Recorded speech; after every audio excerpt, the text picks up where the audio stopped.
तीनों दोस्त धाड़े मार मार कर रोने लगे। ये मंजर देखकर सारी बस्ती आबदीदा हो गई। अब इसमें बस्ती वालों का भी कोई कसूर ना था, वो वाकई सोबान के लिए कुछ नहीं कर सकते थे। इतने में सोबान की आंखों के आगे अंधेरा छाने लगा और वो जमीन पर पांव रगड़ने लगा और अजीब अजीब सी आवाजें निकालने लगा, गोया इसका आखिरी वक्त करीब हो। वो सब बेबस दिखाई दे रहे थे। वो इतनी बड़ी जंग जीतने के बाद भी हार चुके थे। अचानक खलील के एक आदमी ने धीमी आवाज में कहा, मैं इसे बचा सकता हूं। सबकी नजरें इस आदमी की तरफ दौड़ गईं। जुबैर उसकी तरफ भागा और उसके पांव पकड़ लिए और मासूमाना अंदाज में पूछा, क्या वाकई तुम उसका इलाज कर सकते हो? इसने जवाब दिया, मैंने काफी अरसा अस्पताल में डॉक्टरों के साथ काम किया है, मैं गोली निकाल लूंगा, आगे तुम्हारे दोस्त की किस्मत। अरबाज बोला, जल्दी करो, जो भी करना है जल्दी करो, वो ज्यादा देर तक जख्मों की ताब नहीं ला पाएगा। इस आदमी ने उन्हें बेबस पाते हुए कड़कदार आवाज में कहा, मगर मेरी एक शर्त है, अगर वो शर्त पूरी करोगे तो मैं तुम्हारे दोस्त की मदद करूंगा, वरना मुझसे कोई उम्मीद मत रखना। तीनों दोस्त यकजा होकर बोले, हमें तुम्हारी शर्त मंजूर है, बस इसकी जान बचा लो। बूढ़े आदमी ने पूछा, क्या शर्त है तुम्हारी? वो आदमी बोला, तुम मुझे और मेरे आदमियों को बाहिफाजत यहां से जाने दोगे। उन्होंने फौरन हामी भर ली। इस आदमी ने कहा कि जल्दी से अंगारे सुलगाओ। फौरन अंगारे सुलगाए गए। इस आदमी ने एक छुरी गर्म की और सोबान के जिस्म में पैवस्त गोली को निकालने की कोशिश में लग गया। थोड़ी ही देर में गोली जिस्म से बाहर निकल आई। इसने एक सलाख गर्म की और सोबान के जख्म पर रख दी, जिसकी वजह से जख्म से खून आना बंद हो गया। सोबान ने एक जोरदार चीख मारी और बेहोश हो गया।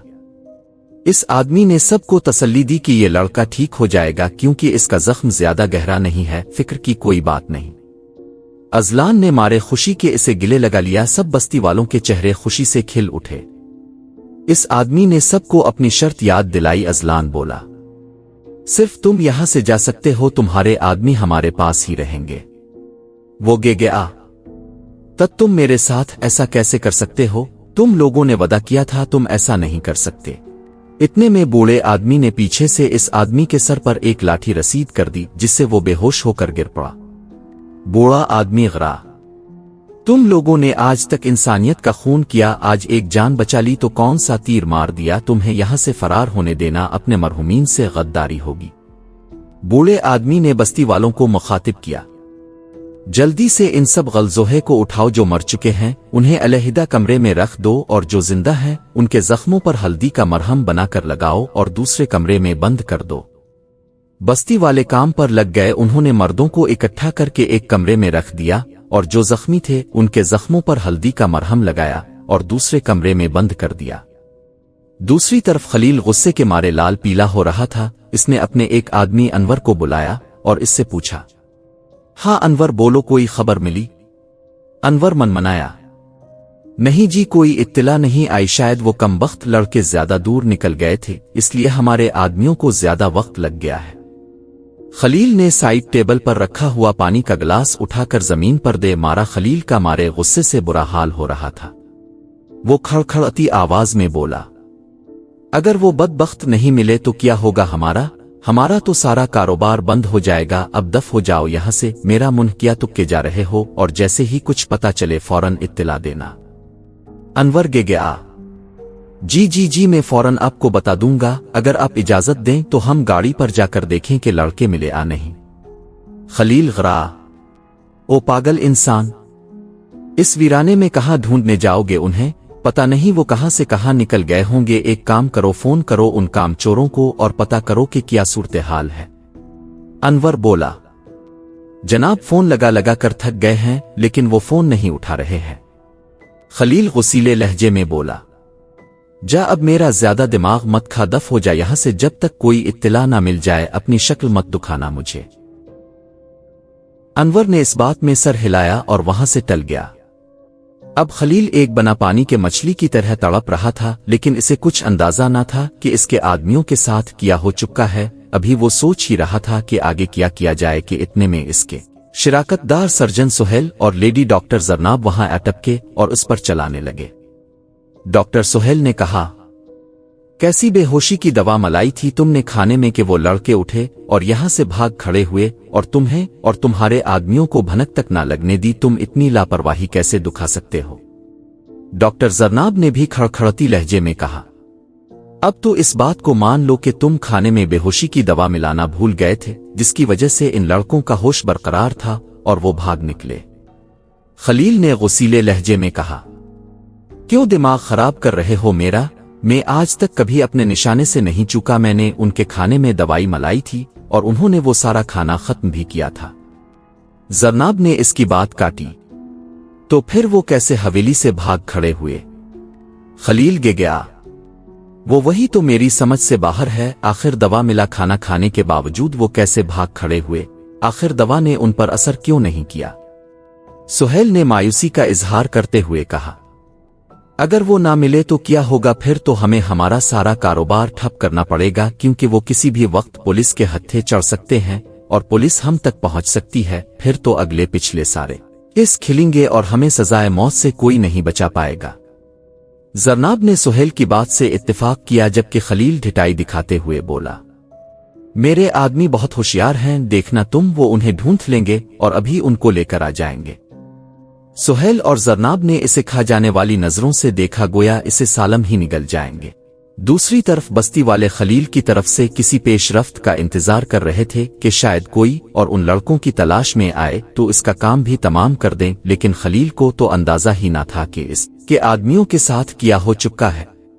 बूढ़े आदमी ने काफी इंतजार के बाद हवेली पर चढ़ाई करने का फैसला किया। इसने बस्ती के मोतबर लोगों को इकट्ठा किया और उनसे मशवरा लेने लगा। सब ने हवेली पर चढ़ाई करने पर इत्तेफाक किया, लेकिन मसला ये था कि उन्हें पता नहीं था कि हवेली में कल कितने लोग हैं और उनके पास कितने औजार हैं।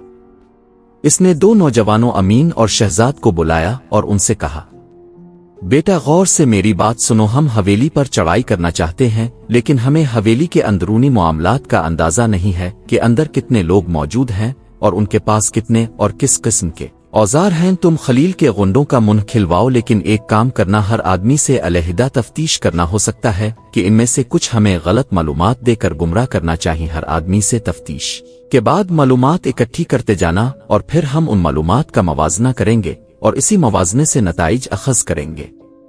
वो दोनों बोले, जी बाबा जी, हम समझ गए, हम बिल्कुल वैसे ही करेंगे जैसे आपने बोला है।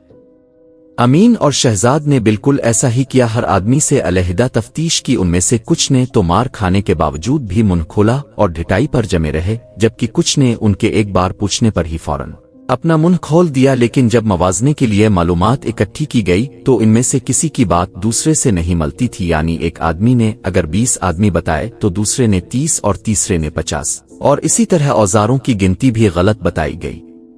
बूढ़ा आदमी उन सारी मालूमात से कोई नतीजा अखज़ न कर सका। आखिरकार उसने अरबाज, अजलान और जुबैर को बुलाया और उनसे कहा कि आपके पास हवेली के बारे में जितनी भी मालूमात हैं हमें वो सब फराहम करें ताकि हवेली की तरफ पेश कदमी की जा सके। अजलान बोला, मोहतरम, हवेली का बैरूनी मंजर बहुतिया है, लेकिन इसके अंदर का मंजर उसके बाहर के मंजर से बिल्कुल मुख्तलिफ है। अंदर से हवेली किसी मुगल शहंशाह के महल की तरह जगमगा रही है और चारों अतराफ में रोशनी ही रोशनी है। हम हवेली के बड़े दरवाजे से अंदर दाखिल हुए, राहदारी से गुजरकर हम आगे हाल में पहुंचे जहां से 2 सीढ़ियां ऊपर की जानिब जाती हैं। वहां इस आदमी ने हमें खाना खिलाया और हमारे सोने के लिए दूसरी मंजिल पर अलग अलग कमरे तजवीज किए। इस हवेली में कमरे में बहुत ज्यादा थे। इसका मतलब ये भी हो सकता है कि वहां हर एक कमरा एक आदमी की मलकियत हो, लेकिन मोहतरम में कमरों की तादाद बताने से कासिर हूं।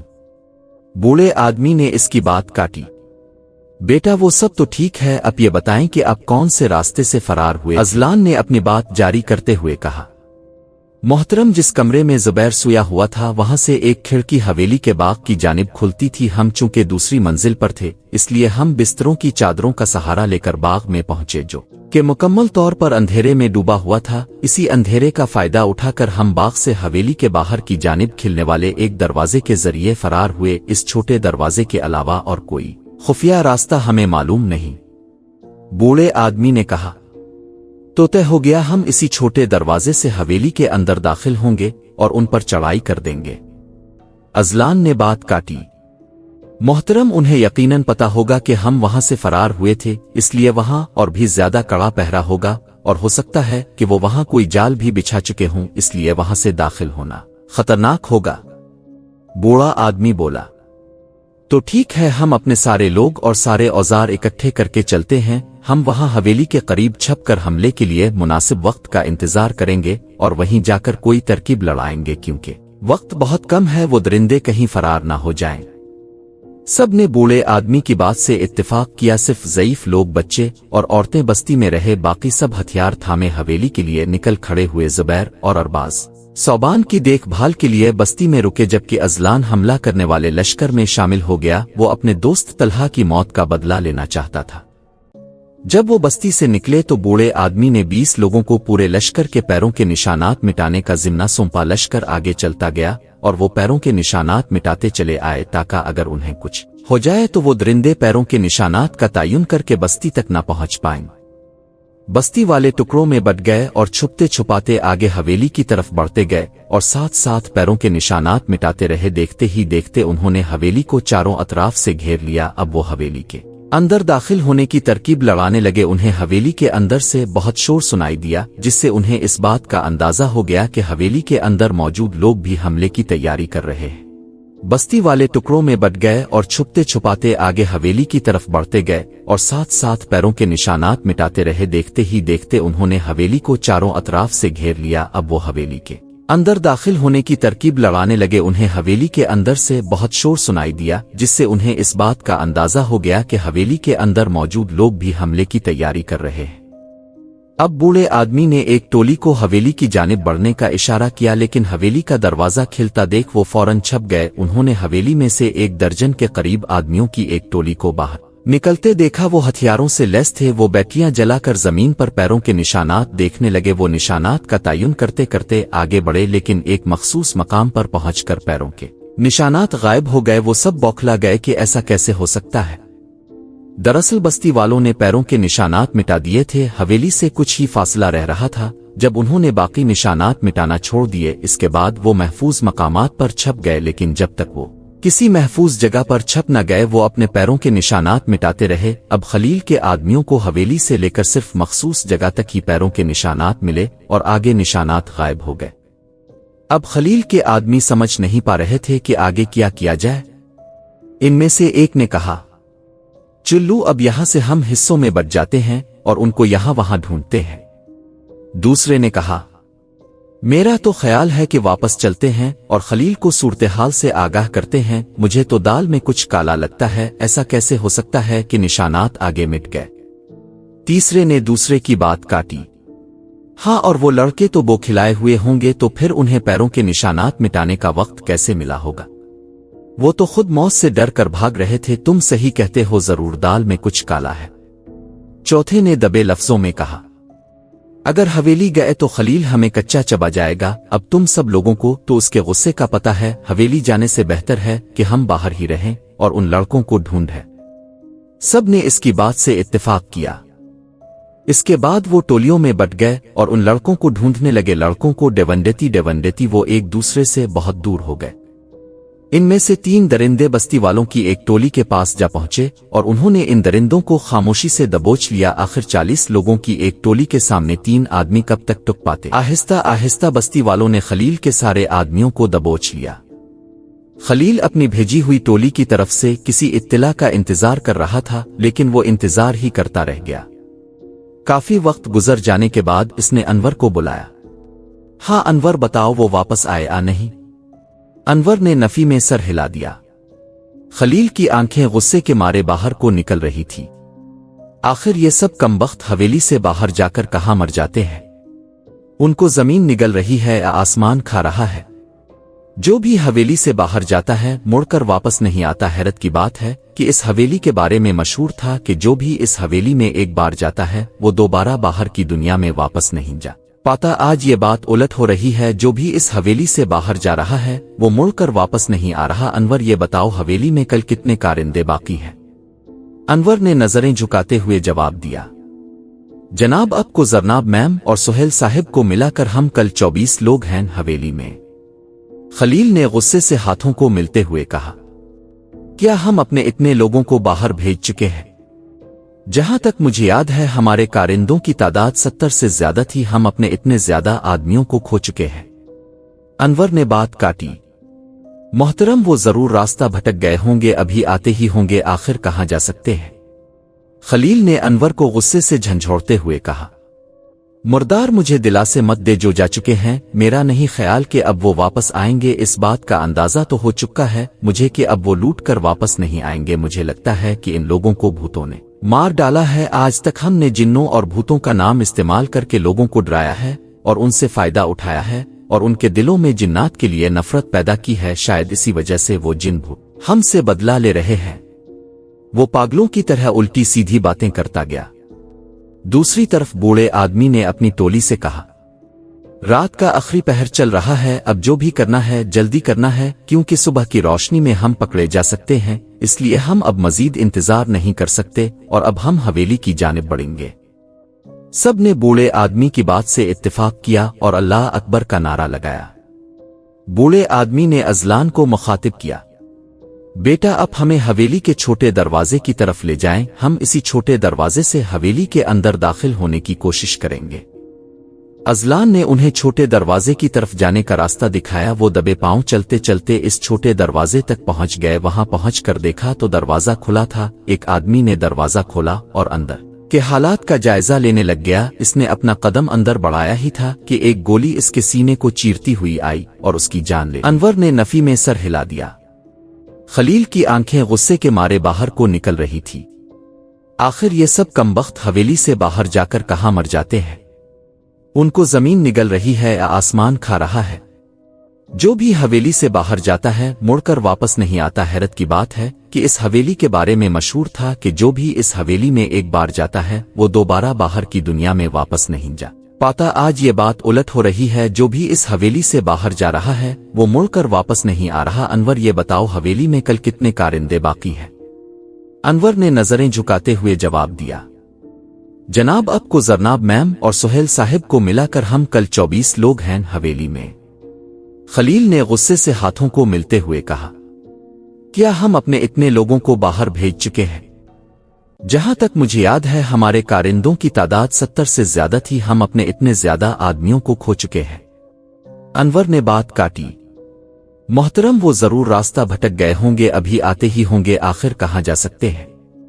खलील ने अनवर को गुस्से से झंझोड़ते हुए कहा, मुर्दार, मुझे दिलासे मत दे, जो जा चुके हैं मेरा नहीं ख्याल कि अब वो वापस आएंगे। इस बात का अंदाजा तो हो चुका है मुझे कि अब वो लूट कर वापस नहीं आएंगे। मुझे लगता है कि इन लोगों को भूतों ने मार डाला है। आज तक हमने जिन्नों और भूतों का नाम इस्तेमाल करके लोगों को डराया है और उनसे फायदा उठाया है और उनके दिलों में जिन्नात के लिए नफरत पैदा की है। शायद इसी वजह से वो जिन भूत हमसे बदला ले रहे हैं।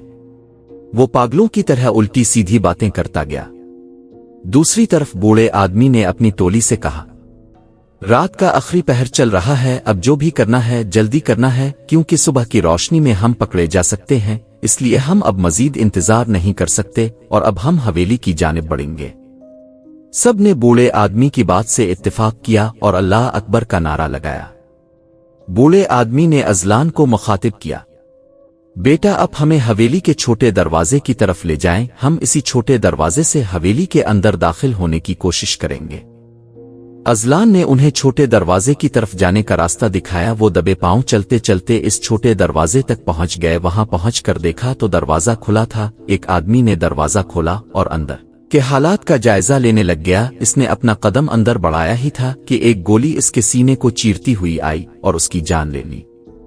ये देखकर बाकी सब घबरा गए। एक आदमी ने इस शहीद को बाहर खींचने की कोशिश की तो उन्होंने इसे भी बाजू पर गोली मार दी, लेकिन वो इस शहीद को बाहर खींचने में कामयाब हो गया था। अजलान ने खींचकर दरवाजा बंद कर दिया और अब वो इस शहीद और जख्मी को लेकर वापस इस जगह की तरफ भागे जहां वो छुपे हुए थे। दूसरी तरफ खलील ने गोली चलने की आवाज सुनी तो भागा हुआ आया। खलील के पीछे पीछे सुहेल भी बाग की तरफ आया। खलील ने बाग में मौजूद अपने आदमी से पूछा, क्या हुआ, तुमने गोली क्यों चलाई?